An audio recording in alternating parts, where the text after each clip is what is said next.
China is in. National Security and Intelligence Committee of Parliamentarians Special Report on Foreign Interference in Canada's Democratic Process and Institutions. Almost a 100-page report. This is not fiction. This is not speculation. This is the story of how the Chinese Communist Party, through silence, strategy, and psychological warfare, reached deep into the heart of Canadian democracy. 2018 CSIS sounds the alarm. Canada is vulnerable. The CPP is no longer just watching, they are acting. SITE is born, but its vision is narrow and the CPP are playing the long game. 2019, the Hong Dong affair. International students threatened with lost visas are bussed into a secure CPP-friendly nomination. CSIS briefs Trudeau, nothing is done. 2020, $250,000 flows from CPP proxies into Canada's political veins. Influence is purchased.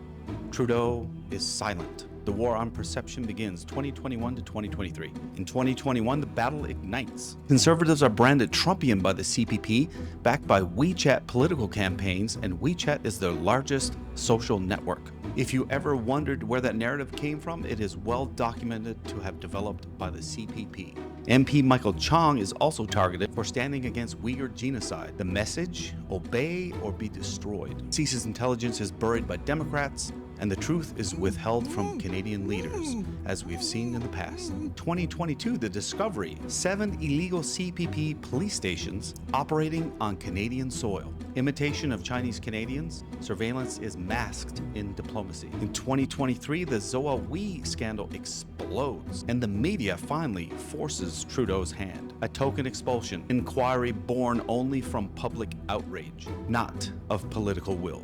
2024 to 2025, the CPP's candidate. October 24th, Mark Carney, the global banker, shakes hands with Beijing's mayor, Yin Yang. Confidence declared. Days later, Brookfield Asset Management, of where he sat vice chair, secures a loan of $276 million from the Chinese government.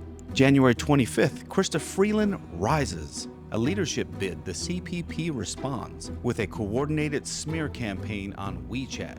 Millions are reached and her reputation dismantled. I guess she's not their top pick, but do you know who is? March 2025, Mark Carney, untouched, ascends to Liberal leadership. Same WeChat campaigns are ran, praising him greatly before very subtly questioning his credentials. This is a known classic Chinese Communist Party tactic, control both rise and the narrative, and avoiding bias detection by including very subtle amounts of non-biased comments. Meanwhile, Paul Chang suggests that a political rival of the Conservatives be handed over to Beijing to collect a reward. This could ultimately lead to his execution. Carney refuses to act until the RCMP starts an investigation, and that night Paul Chang steps down himself. Carney then appoints Peter Ewan, man photographed saluting Progressive Republic of China, tied to numerous organizations scrutinized for Chinese interference, including the same educational system that had bussed students into Hong Dong's nomination. The psychological manipulation which the Chinese try to employ and are known for are pluralistic ignorance. Chinese Canadians and Canadians are flooded with pro-CCP and liberal messages led to believe dissonant is rare, which creates a false majority.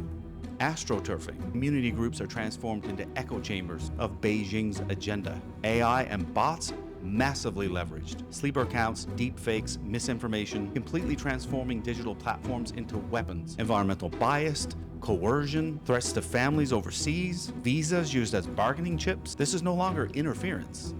It's infiltration. The nomination races to national leadership. From digital whispers of financial chains, the CPP's hand moves steadily. And as some turn a blind eye, others are chosen.